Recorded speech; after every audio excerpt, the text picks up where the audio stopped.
SSB inter college Hapur में प्रधानाचार्य परिषद की एक मीटिंग आहूत की गई। उस मीटिंग में बोर्ड परीक्षा 2021 के परिणाम को लेकर गहन चर्चा की गई। उस चर्चा के उपरांत जो बिंदु सामने आए उनके बारे में मैं माननीय मुख्यमंत्री जी, माननीय उप मुख्यमंत्री जी को अवगत कराना चाह रहा हूँ।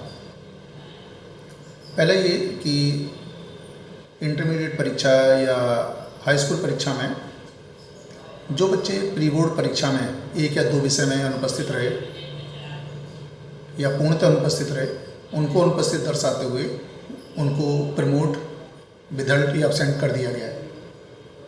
जबकि कहीं पर भी ये प्रावधान नहीं था कि प्री बोर्ड परीक्षा का देना अनिवार्य है और पूरे परीक्षा फल को प्री बोर्ड परीक्षा ही प्रभावित करेगी। ऐसी स्थिति में जो छात्र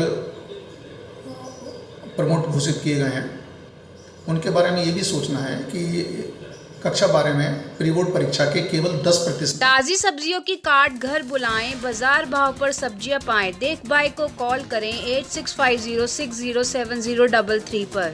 अंकों को ये समायोजित किया गया था, जबकि कक्षा 10 में उसके 50% अंक समायोजित थे। ऐसे छात्रों के कक्षा 10 के और कक्षा 11 के अंक महत्वपूर्ण हैं, जिनकी भागीदारी 90% होती है, जबकि कक्षा 10 में कक्षा 9 के अंक 50% की भूमिका रखते हैं। जब पिछले वर्ष 2020 में सभी छात्रों को प्रमोट कर दिया गया तो निश्चित तौर पर प्रमोशन में वो छात्र भी प्रमोट हुए होंगे जिनके अंक बहुत कम होंगे। तो ऐसे छात्रों के बारे में भी सकारात्मक विचार रखना है।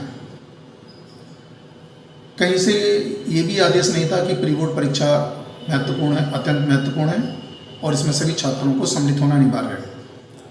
यदि आदेश होता कि यदि कोई छात्र प्री बोर्ड परीक्षा में सम्मिलित नहीं होता है तो उसको अनुपस्थित घोषित कर दिया जाएगा या फेल कर दिया जाएगा। यदि ऐसा आदेश होता तो संभवतः सभी छात्र उस परीक्षा में प्रेजेंट भी हो जाते। इसके अलावा चेक करने पर यह भी पाया गया कि जो अंकों का जो मानक दिया गया था वो मानक दिए गए अंकों से मेल नहीं खाता। तो कहीं ना कहीं सॉफ्टवेयर में भी कुछ ना कुछ त्रुटि है। इसके अतिरिक्त जिन छात्रों को अंक सुधार का मौका दिया गया है, जो प्रमोटेड हैं या पास भी हुए हैं, वहाँ पर क्वेश्चन ये उठता है कि जिन छात्रों के अंक ही नहीं हैं वो अंक सुधार कैसे करेंगे। इसके अलावा सन 2022 में जब छात्र बोर्ड की परीक्षा देंगे और यदि वे फेल हो जाते हैं तो फेल होने की स्थिति में उनका रिजल्ट 2021 का माना जाएगा। ऐसी स्थिति में बच्चा 2021 में भी फेल हुआ और 2022 में भी फेल हो जाएगा, अर्थात उसके 2 साल बर्बाद हो जाएंगे। ये मैं नहीं समझता कहीं से भी उचित होगा।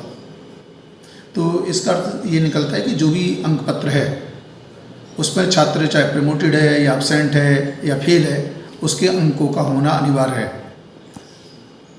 इंटरमीडिएट से आगे छात्र यूनिवर्सिटीज में जाते हैं या विभिन्न प्रकार की सर्विसेज में जाते हैं, मिलिट्री में जाते हैं, सेना में जाते हैं, पुलिस में जाते हैं।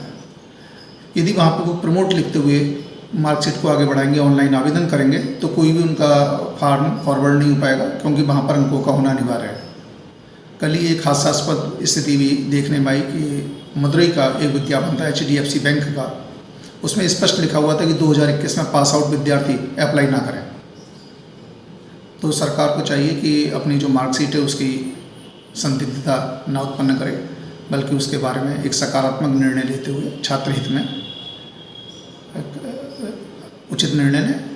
यही सरकार से और माननीय मुख्यमंत्री जी से, उप मुख्यमंत्री जी से उम्मीद भी है और पूरा विश्वास भी है कि वे सकारात्मक रूप से इस पर कार्य करेंगे और छात्र हित को वरीयता देंगे।